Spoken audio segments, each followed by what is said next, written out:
बाकी जो 5 जी नदियां आपने बताई, तो उन नदियों का जी क्या महत्व है और उनकी स्थिति क्या है? सबसे बहुत महत्वपूर्ण नदी है तिलोदकी, जिसे तिलई कहते हैं, तिलोदकी गंगा। ऋग्वेद में है कि ये नदी ऐसी थी जहां पर पे आ करके उस दौर में घोड़े पानी पीते थे। इसका इम्पोर्टेंट एस्पेक्ट ये है कि अयोध्या में एक जगह है मणि पर्वत, जहाँ पे झूला लगता है सावन में, ठकुराइन तीज के दिन, जो अभी भी था। और कोविड के चक्कर में पहली बार ऐसा हुआ कि कई 100 वर्षों की परंपरा टूटी कि वो अलाउ नहीं हुआ, तो झूला नहीं हुआ। तो उसमें होता क्या है कि हर घर, मतलब 6000 करीब करीब मंदिर हैं गजिटेड। सब मंदिरों से राम सीता के विग्रह निकलते हैं, झूलन के लिए आते हैं, उस पूरे पर्वत पे लगते हैं और झूला होता है। उसके बाद 15 दिन का श्रावण झूला चलता है। तो ये कहा जाता है कि उस मणि पर्वत के चारों ओर जो नदी बहती थी वो तिलोदकी थी, तिलोदकी गंगा। और एक राम कुमार दास जी रामायणी हुए, बहुत बड़े यहाँ के रामायणी थे, संत थे। उन्होंने एक किताब लिखी, छोटी सी किताब लिखी बहुत पहले, बहुत ही ऑथेंटिक किताब मानी जाती है, रत्नाचल का इतिहास। रत्नाचल मीन्स कि मणि पर्वत का रत्नों का पंचल। वो कैसे कि ये कहा गया, उसके लिए एक लीजेंड मशहूर है कि जब राम का राज्याभिषेक हो रहा था तो सब जगह से मणियां आई, सब जगह से नदियों से जल आया, सब आया। लेकिन जब राज्याभिषेक होना था तो उस समय वनवास हो गया। तो अब क्या किया जाए, सब इस्तेमाल हो गया, तो सारी मणियां जो है वो एक जगह रख दी गई उठा के, तो उसका पहाड़ बन गया, पर्वत बन गया, तो मणि पर्वत है, ऐसी मान्यता है। और ये एक इम्पोर्टेंट बात है कि विद्या कुंड और यज्ञ वेदी 2 जगह हैं उसी के, वहां पर जहाँ पे वो तिलोदकी गंगा मिलती थी। वहां पर ये गजेटियर भी कहता है, फैजाबाद गजेटियर, ये ब्रिटिश गजेटियर भी कहते हैं, वहां अभी पिछले 20-25 सालों पहले तक तिलई का मेला लगता था। एक दिन का मेला लगता था, झूले पड़ते थे, लोग जाते थे, एक सॉर्ट ऑफ कार्निवल फेस्टिवल की तरह एक प्रोग्राम होता था। तो वो एक महत्वपूर्ण बात है। और जो आपने कई बार सुना होगा, हिस्ट्री में सुना होगा कि गौतम बुद्ध आके अयोध्या रहते थे। गौतम बुद्ध ने वर्षावास किए, रेनी सीजन में रहते थे, तो 6 साल तक तिलई के तट पर ही, तिलोदकी गंगा के तट पर ही रह करके उन्होंने उसका वो किया, मतलब अपना समय बिताया। एक ज्योग्राफिकली बहुत मजेदार बात है, अभी नदी लुप्त है, दिखती नहीं, सब उसके चिन्ह है, निशान है। तो मणि पर्वत के जो राजकुमार राम कुमार दास जी रामायणी थे, उन्होंने एक बात अच्छी कही। बोले जब राम ने अपना लीला अवतार समाप्त कर लिया और सरयू में समाहित हो गए, तो उसके बाद ये इतनी दुखी हुई कि सूख गई, इस दुख में चली गई और तब से लुप्त प्राय हैं। और ये 2 महीने के लिए जागती हैं। जब राम फिर से विहार करने के लिए सावन में झूला झूलने आते हैं, तो उस खुशी में पैदा हो जाती है और मणि पर्वत के चारों ओर होती है। जबकि मुझे लगता है कि ये एक ऐसी छोटी सी नदी थी कि जो अपने जल, इसका स्तर खत्म हो जाता होगा और बारिश में पानी आता है तो फिर उस नदी में भर जाता है, तो 2 महीना वो जल रहता है। लेकिन उसका इतना पोएटिक, इतना उसका इतना इतना मैथोलॉजिकल इंटरप्रिटेशन उन्होंने किया। लेकिन उस जल की बड़ी मान्यता है और तिलोदकी को लेकर के अयोध्यावासी बहुत ज्यादा उसी उसी भाव और आदर से रहते हैं, जिसलिए सरयू के साथ। फिर उसी के तरह दूसरी नदी है तमसा, जिसे मढ़ा कहते हैं। तमसा राम वन गमन का पहला विश्राम स्थल है कि जब राम यहाँ से निकले तो गौरा घाट, गयासपुर एक जगह है, वहां पर तमसा के तट पर उन्होंने रात विश्राम किया और वहां पे सारे अयोध्यावासी गए। सुबह राम नीम अंधेरे, बिल्कुल बिना किसी अयोध्यावासी को बताए, क्योंकि सुमंत वगैरह सब थे और पूरा जितने लोग जा सकते थे अयोध्या वहां पे सब गए। तो लोग कहीं दुखी ना हो, द्रवित ना हो, तो चुपचाप राम सीता लक्ष्मण घुप अंधेरे में ही वो स्थान उन्होंने छोड़ दिया, तमसा का तट, जहाँ ही नदी। तो लोग जब सुबह हुई जगे तो देखा कि भगवान तो चले गए। तो बहुत दुखी हुए और अवधि में कहा कि हमारी गई आस, आस चली गई कि अब यहाँ पे अब नहीं लौटने वाले। तो वही गयास थी, बाद में अपभ्रंश होके गयासपुर कहलाने लगा। तो जो गयास है वो दरअसल गयासपुर है और वो गौरा घाट है।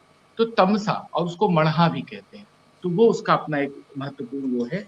और तमसा का जो आप तो वो नदी उद्गम आज जानना है कि चाहें नहीं है? तो जी जी, तमसा नदी है, तमसा में जल भी रहता है, कभी सूखती भी है।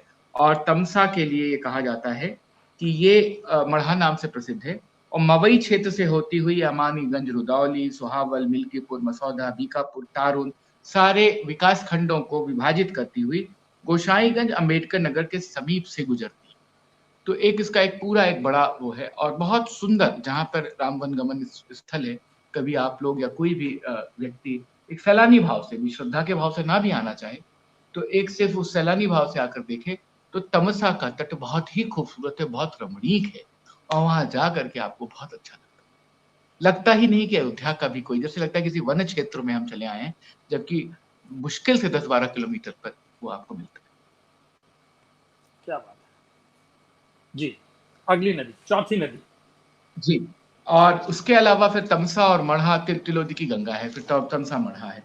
इसके बाद मैंने आपको नाम लिया वेदश्रुति का। वेदश्रुति बिसुही के नाम से मशहूर है, वाल्मीकि रामायण में वर्णित है, राम कथा प्रसंगों के लिए मशहूर है, और उत्तर प्रदेश डिस्ट्रिक्ट गजेटियर फैजाबाद ये बताता है कि इसका उद्गम सुल्तानपुर जिले के उत्तर में शुरू होता है और फिर ये आगे बढ़ता है।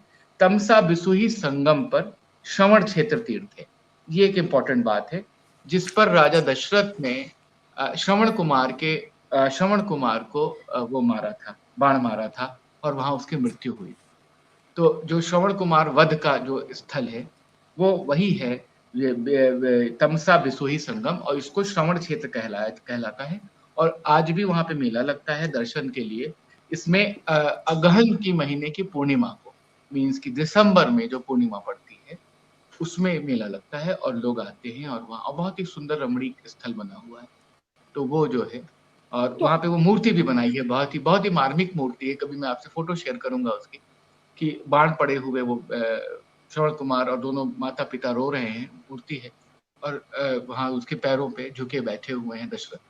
तो वो तो खैर बाद में बनी है मूर्तियां, लेकिन वो स्थल है वो, और वो उसका अपना एक राम कथा से इस तरह से जुड़ाव होता है।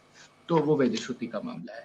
फिर है गोमती, जो लखनऊ की नदी है, जो लखनऊ तक जाती है, लेकिन यहाँ पर वो धेनुमती के नाम से मशहूर है, और इसे लक्ष्मण गंगा कहते हैं। जैसे तिलोदी की गंगा है, वाशिष्ठी गंगा सरयू है, और लक्ष्मण गंगा। हमारे यहाँ हर नदी को गंगा के रूप में देखने का जो एक औचित्य है, जो प्रमाण है, तो उसमें यह है कि हम उसे, जैसे किसी भी व्यक्ति का हिंदू धर्म में, हिंदू मैथोलॉजी में विवाह होता है, तो उसे राम के रूप में वर और सीता के रूप में सिया देखी जाती है। तो हर नदी हमारे यहाँ जिसकी भी आस्था है, जिसके भी जल में आपको जाकर के स्नान करना है, या जिसके जल से अपने को पवित्र करने का भाव रखना है, वो सब गंगा है। तो ये लक्ष्मण गंगा है, और ये इसका जो उद्गम है वो बाराबंकी जिले से निकलकर सुल्तानपुर में प्रवेश करती है, और उसी के बीच फैजाबाद की रुदौली तहसील को छूते हुए बढ़ती है। अब चूंकि अयोध्या पूरी मान ली गई है जनपद, उसमें सब रुदौली और सारी चीजें आ गई, एक बड़ा डिस्ट्रिक्ट, एक बड़ा परगना हो गया है, और कभी अवध ऐसा था भी, तो उसमें जो है ये अयोध्या में इसका अपना एक स्वरूप बनता है। एक आखिरी नदी छोटी सी, जो फैजाबाद गजेटियर में कहलाती है एक छोटी नदी के रूप में वर्णित है, उसे कहते हैं मंजूषा, जिसे मझुई कहा जाता है। और ये इस नदी जो है फैजाबाद के बगल से गुजरती है, अंदर से नहीं गुजरती, लेकिन इसके तट पर भी कुछ सुंदर मंदिर और कुछ पौराणकालीन चीजें बनी हुई हैं। इंपॉर्टेंट जो नदियां हैं वो वेदश्रुति है, तमसा है, तिलोदी की गंगा है, और सरयू है। और सरयू के लिए ये मैं बताना चाहूंगा तो कि सरयू पे बहुत छोटी, जी, सरयू पे बहुत नहीं छोटी नहीं, आप छोटी पूरी बात पुस्तकें, पूरी। किताबें, पदावलियां लिखी रची गई। एक बहुत महत्वपूर्ण बात बताना चाहूंगा लक्ष्मण किला की। लक्ष्मण किला यहाँ रसिकोपासना का एक बहुत बड़ा पीठ है, और उसके जो प्रवर्तक थे, संस्थापक स्वामी युगलानंद शरण जी, जिन्होंने 100 किताबें लिखी, उनकी एक किताब है धामकांति। तो उसमें उसका वर्णन किया उन्होंने कि उनके पास कोई व्यक्ति आया और उन्होंने कहा, हुजूर मुझे एक विद्या आती है जिससे मैं सोना बनाना सिखा सकता हूँ। तो बोले, आप मेरे पास क्यों आए हैं? मैं तो साधु हूँ, मैं सोना बना के क्या करूंगा, आप कहीं और जाइए। बोले, नहीं, अयोध्या बहुत ही निर्धन क्षेत्र है, अगर मेरा जीवन समाप्त हो जाए, मुझे विद्या आती तो आप सीख लें, आप सीख लेंगे तो किसी गरीब का कल्याण होगा, अयोध्या का कल्याण होगा। तो उन्होंने कहा, अच्छा ऐसा है, आप जाइए, और सामने नीचे अयोध्या में सरयू बह रही, तो उनका पहले स्नान कर लीजिए, फिर आइए तब बात करते हैं। तो ऐसा कहा जाता है, ये बहुत लीजेंड की तरह मशहूर है उनकी पुस्तक में। अयोध्या में ये बहुत प्रचलित कथा है, मजेदार कथा है। तो वो जैसे स्नान करने गए, उतर के लक्ष्मण किला का जो एक लोकेल है कि लक्ष्मण किला ऊंचाई पर टीले पे स्थित है, और उसकी सीढ़ियां नीचे सीधे सरयू में उतरती हैं, बहुत विहंगम दृश्य है। तो जब उतर के गए स्नान करके, जब उन्होंने देखा, तो देखा कि जो सीढ़ियां हैं वो तो मणियों से जड़ी हुई हैं, वो सोने की लग रही हैं, वह चमक रही हैं।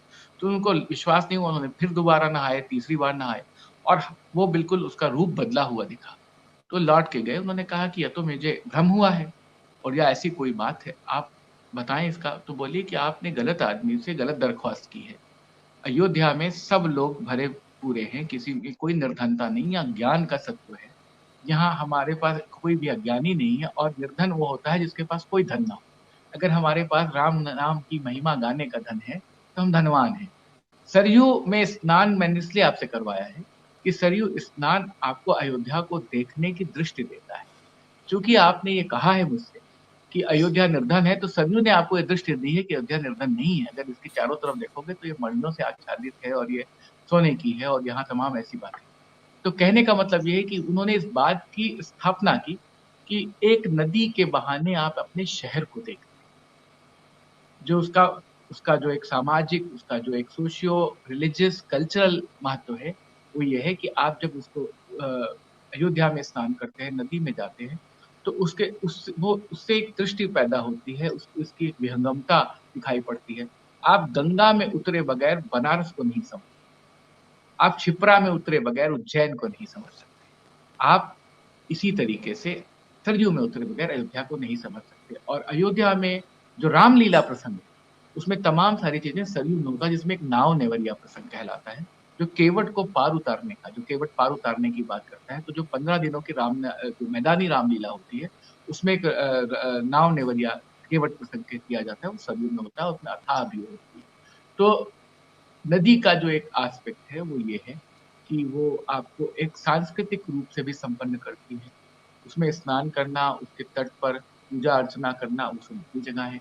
एक नया शादीशुदा जोड़ा जब आ करके वहां पर मट्टी के या बालू के शिव बनाता है, तो अपने को राम भाव से बनाता है कि मैं रामेश्वरम की स्थापना कर रहा हूँ। ये एक परंपरा है। और जब तक वो रामेश्वरम शिव जी की स्थापना करके उनका पूजन नहीं कर लेता, उसकी फैमिली लाइफ शुरू नहीं होती अयोध्या में, तब तक रोक रखती है, तब तक बाकी आप वो रहता है, एक मर्यादा रहती है जीवन।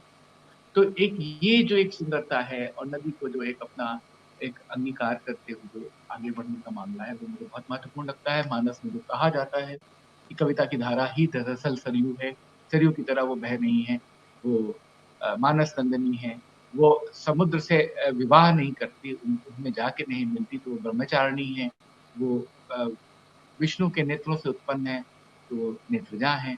वशिष्ठ मुनि अपने कमंडल से ला करके पुत्री के रूप में उनका वर्ण करते हैं, तो वो वशिष्ठी हैं।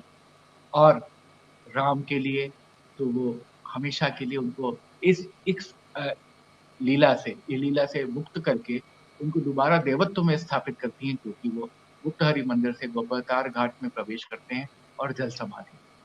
तो इतने सारे क्या बात कलेवर में, इतने सारे जीवन में, इतने सारे सांगोपांग ऊपर नीचे बटी हुई सरयू बहती है। और मुझे लगता है कि एक शहर को इस निगाह से भी देखना चाहिए, सिर्फ धार्मिकता के निगाह से नहीं देखना चाहिए, उसकी पौराणिकता के, उसके विश्वास से भी देखना चाहिए। जो बात मैं आपसे कह रहा हूँ, मैं ये अपील की तरह कहना चाहूंगा कि इस बात को सिर्फ एक धार्मिक पौराणिक संदर्भ न देखें, उसका एक कल्चरल एस्पेक्ट देखें, उसका एक सोशियो पॉलिटिकल भी एस्पेक्ट देखें कि अंग्रेजों ने, डच इतिहासकारों ने, नवाबकालीन संस्कृति में जितनी ग्रंथ लिखे गए, जब यहाँ नवाबी थी, उनमें भी इन सबका बहुत ठीक से, ईमानदारी से उल्लेख, ये सबसे बड़ी बात।